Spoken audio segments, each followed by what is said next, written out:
Hi, I'm David Banks, a producer here at Riot Games. We'd like to take this opportunity to share with you an early look at the in-development update to Summoner's Rift that we're about to push to the PvE. We're not finished yet, and we'll keep you updated on the team's hard work in the months to come. But right now, let's show you where we're headed.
Hey everybody, and welcome to the Riot Games headquarters here in Santa Monica, California.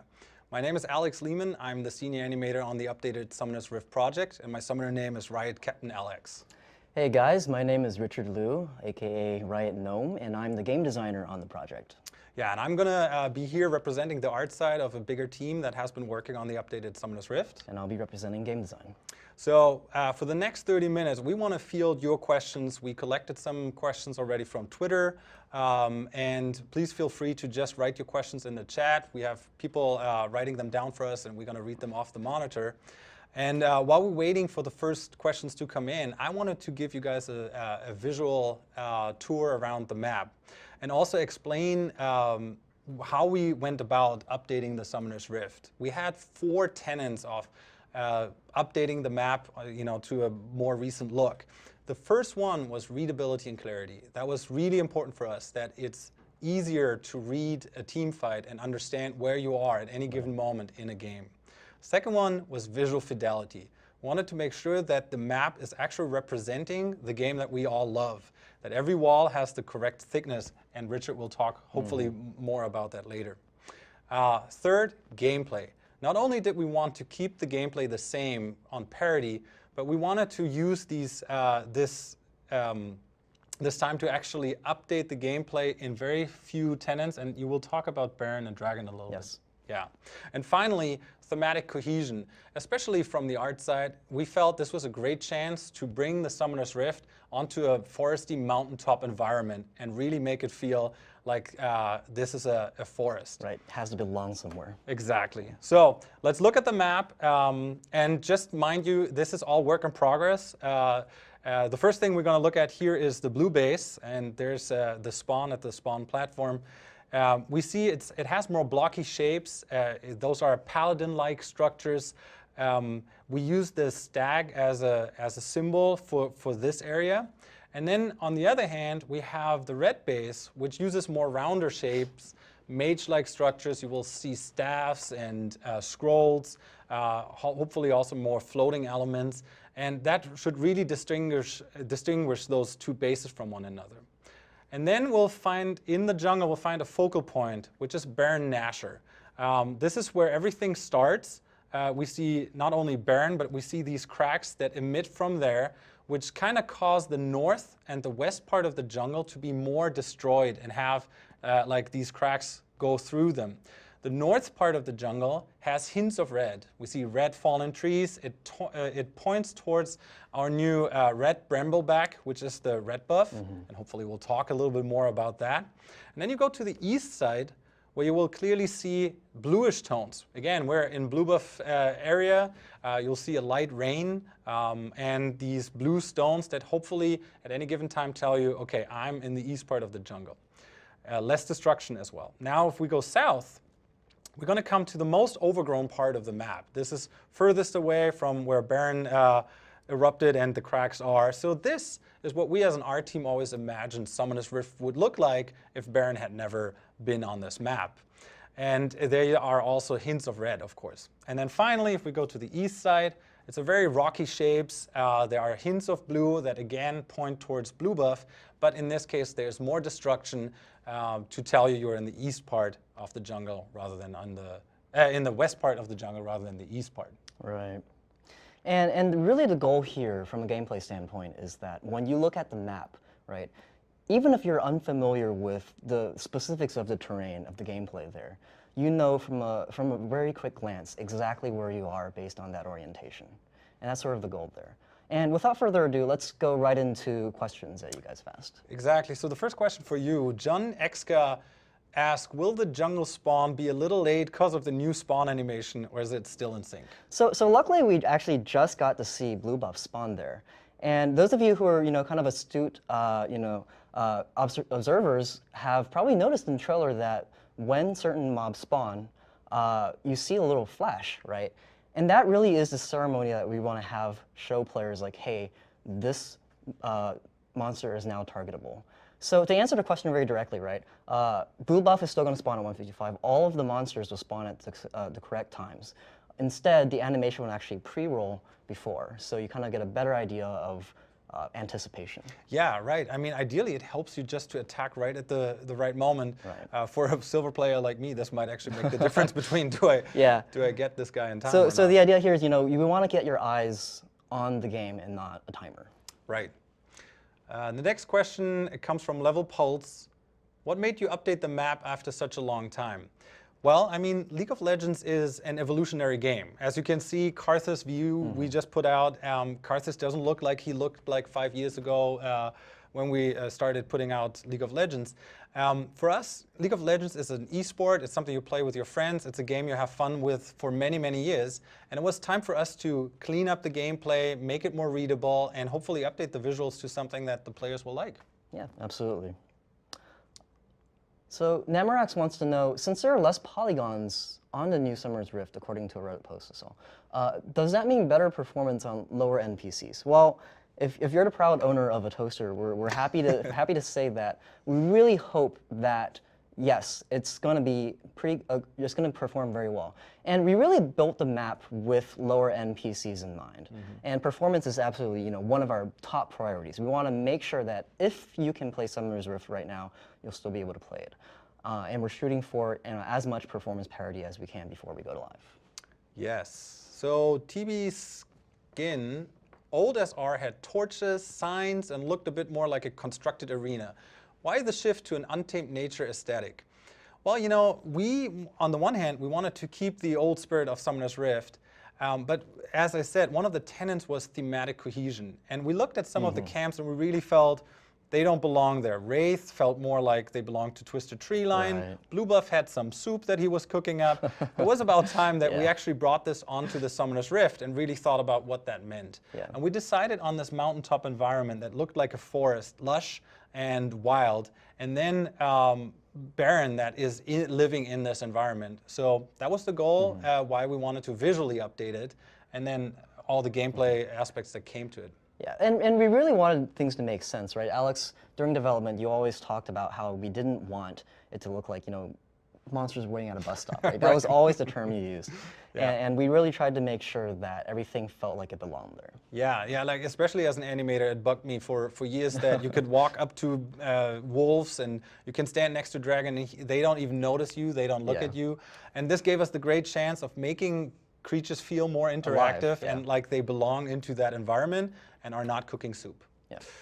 Chanu3 says, the lanes look smaller. Is the pace of gameplay going to change because of that? What do you think about that, actually, Alex? Well, so actually if they look smaller, that might come from us cleaning up the gameplay space. We are actually starting with the same navigation mesh, and hopefully you can talk a little bit about that in a second. But visually, all we did is we cleaned up the gameplay space so that there's more clarity, more readability on the action. And that's almost like, you know, if you clean up your room, sometimes you go like, wow, this room looks much bigger. You didn't change the room, you didn't make it bigger, you didn't change anything, you just cleaned it up. Yeah.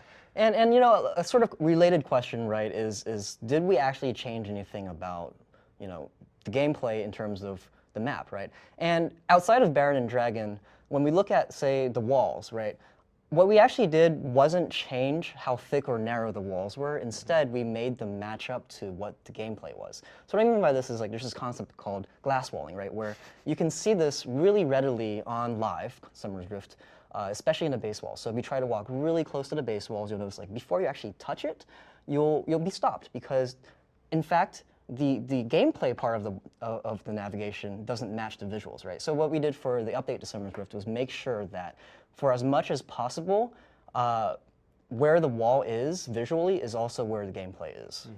Yeah. So yeah, next question.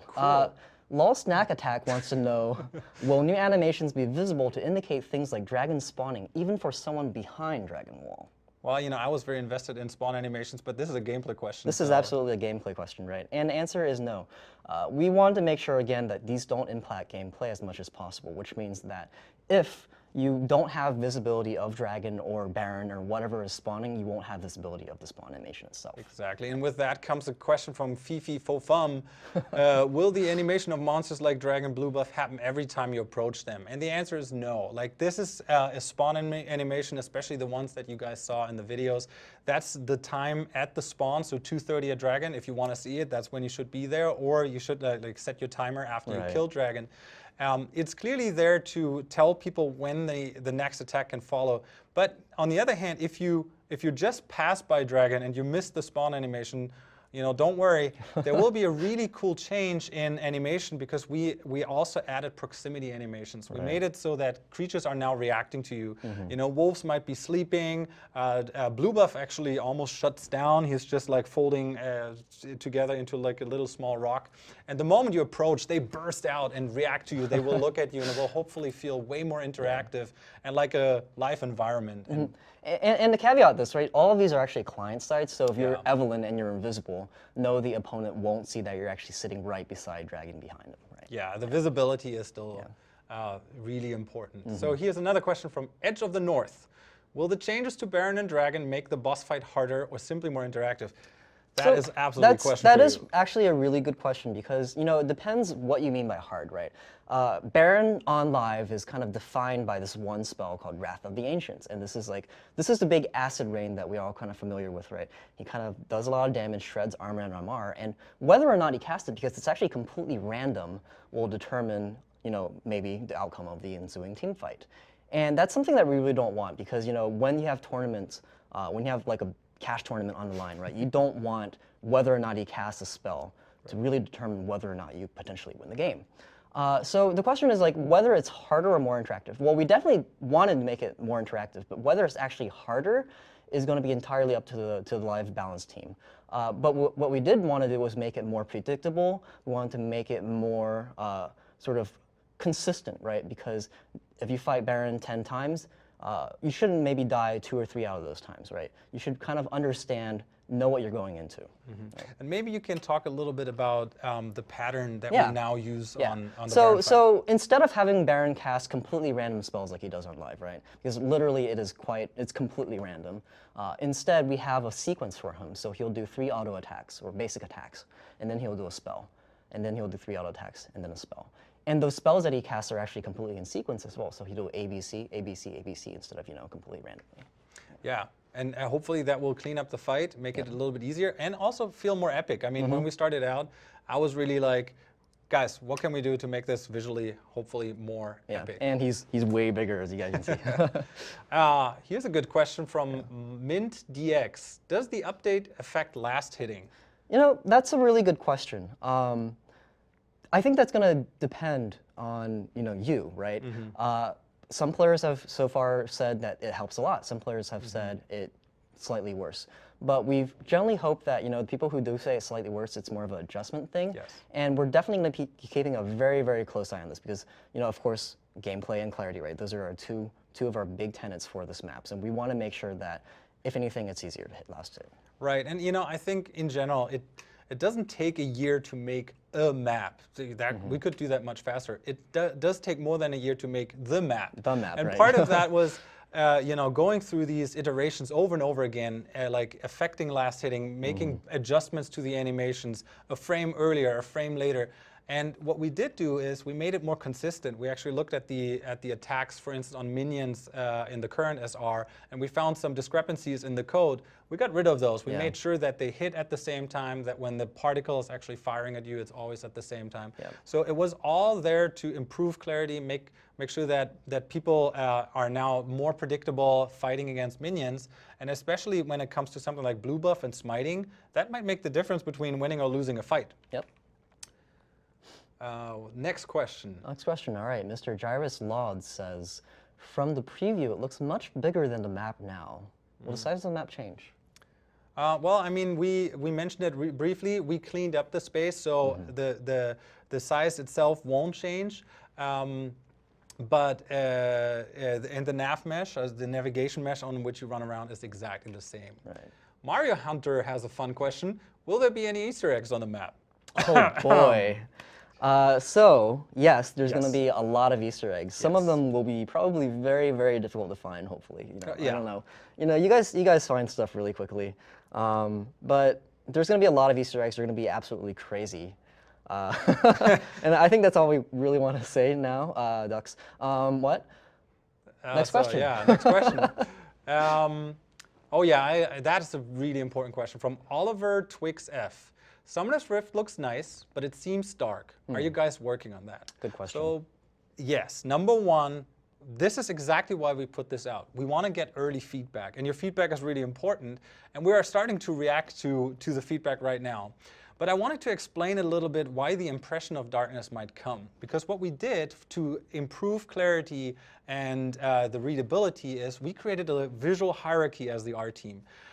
The things that are most important to our players are the UI, because of course you have to be able to click your buttons. And because of that, we moved them into a very high saturation and high brightness level. Right. And then secondly, it's champions and spells, right? If you don't know that you're gonna get hit by a spell, that doesn't help you with the gameplay. So we made sure that they have also a high brightness, high saturation level. And in order to do that, we had to actually tone down the background a little bit more so that the characters and the gameplay is popping up a little bit more. And here's the thing, once you start playing the map, it's really hard to go back because it's so clean, it's so much more readable that you are like hopefully agreeing that that is a change for the better. Now, that being said, if we end up being too dark, we'll listen to that feedback. We'll brighten it up. We'll find elements where we can make it brighter. And maybe we can go into the north side of the very edge of the map, really going to the far north, and I can show you guys something. Because there are elements where we can really increase the brightness even further north. Go all the way to the vista, please, Nathan. Yeah. So Nathan is our cameraman that is right now reacting. As you guys can see, we have this beautiful vista in the north, right? And you already spotted that once in a while there was a dragon. But as you can see, these are much brighter tones because this is not gameplay space. So it allows us to have vibrant, bright colors. We just have to pick our battles very wisely because in the end, we're serving a need, which is a gameplay. And as an art team, what we want to do is make the gameplay stand out as much as possible. And you know, like, we plan to spend a good amount of time on PBE. Oh, yeah. And testing and just making sure that we really iron this out and make sure that, we take as much feedback as we can, implement that feedback. And, obviously this is for you guys. So we want to make sure you guys are happy with it. Absolutely. Yeah. Now here's a gameplay and art question from ED7. The camera angle looks a bit different. What's going on there? Maybe you can talk about the gameplay side. I can start with the gameplay side, right? So actually, no, why don't you actually tell us what happened to the camera? Well, you have a good perspective on it. Sure. Okay, so from an artistic point of view, what we did is we narrowed the field of view, which would actually reduce your view, but then we took the camera and we moved it out higher. And that gives you the exact same impression visually. You will still see the same edges that you saw before, same space. But what it will do, it will reduce the fisheye effect. And what that does for us as an art team is really helpful. Whereas currently, if you have a tree that is upright in the middle, it starts leaning toward the edge on the current SR. Right. We will now have trees that always look upright, and that will make it a little bit easier for us to make beautiful art, and then also for the skill shots. Right, and maybe exactly. you could talk about that. And really, just to kind of reiterate on the fisheye effect, right? For those of you guys who play shooters, there's usually a FOV slider, right? Field of view slider. And the higher you put the FOV slider, the more you can see. Although once you get too high, there's a lot of distortion. You get some visual artifacting, right? And that's what we really wanted to remove, right? Because on live SR, if you're actually looking for it, right, skill shots that are coming out of the edge, like Nidalee Spear or Ash Arrow, or even skill shot indicators, like if you're trying to aim something, they actually get slightly distorted. They start becoming distorted at the edges, and that's the sort of effect that we wanted to remove with this change. But also kind of interesting is that if you imagine like this being the ground plane and the camera kind of shooting here, right, you're naturally going to see more space at the top of the screen than you are at the bottom. And one of the nice side effects of this change is that we're going to slightly equal out the amount of space you see at the top and at the bottom, and that'll be much better for players. Okay, so next question is, the minimap seems new. Did anything change? Yes. That comes from Tibby309. Yes, so in fact, the minimap did change. Obviously, everything here, the minimap, the map itself, is still work in progress. But I'm sorry. But the minimap, yes, did change. We're applying the same principles in terms of art clarity to the minimap that we are applying to the map itself, right? So we want to increase the contrast on it so things pop out. You can tell exactly where pathable space is, etc. Right? And we're going to be making a lot of improvements, not necessarily tied to the new to update to Summer's Rift, but a lot of exciting things coming out soon, that will improve gameplay clarity. Yes. Matt SGD says, are there any changes to the Fog of War?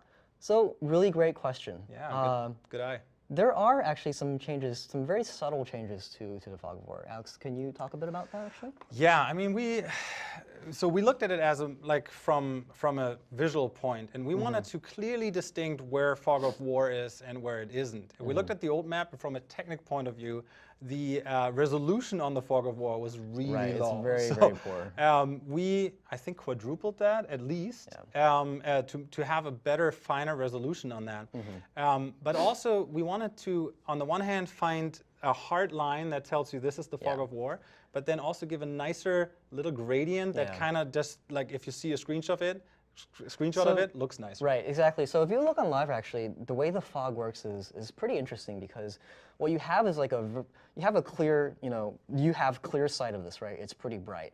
And then you have this very, very large piece, which is actually, you have sight of it, but it's slightly more grayed out. And then you have the actual dark pieces, right?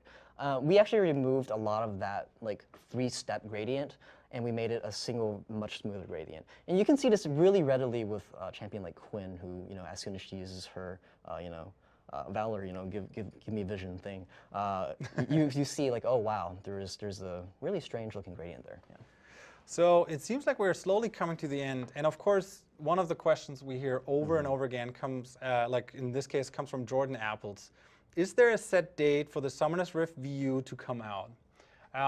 So currently, there's not a set date, and there are a couple of reasons for it. Number one is we're already starting to address the feedback that we got from you guys, right? As soon as we put the map out, we got some great feedback, and we're currently addressing this, and we want to hit the right tone by the time we put it out. Yeah. Secondly, technical stuff. We want to make sure it runs on every toaster on this planet that currently runs Summoner's Rift, so that's what we aspire to, right? And so for us, we got to work on that. We've got to make sure it runs on as many PCs as possible. And we really want to make sure we capture the spirit of Summoner's Rift. That's super important for us. It has to feel like Summoner's Rift. And we're going to work as long as we need to, until it's finished, to make sure that's accomplished. So I hope we answered most of your questions, but I'm sure there are plenty more. Look forward to more dev blocks. You just released a dev block on some of the gameplay elements. I will talk a little bit about the creatures and the art side of it. We have awesome dev blocks lined up that we're going to release over time. We also gonna see more videos out, hopefully direct feeds. So if some of the encoding doesn't look as good, hopefully we'll get you guys the direct feed how the game looks like on your guys' monitor. Yeah, and be sure to comment here. Like forums, Reddit, Twitter, whatever. We feedback is super important for us. Exactly. Like, we cannot emphasize how important it is to us here. Yeah, so we're really excited to play it ourselves on live, and we'll work really hard to get it out as soon as possible. We'd love to hear your feedback. My name is Alex. Richard Liu, Riot Gnome. Thank you guys Captain so much. Alex. Riot Captain Alex. Thank you guys so much for tuning in, and we'll see you guys on the Summoner's Rift.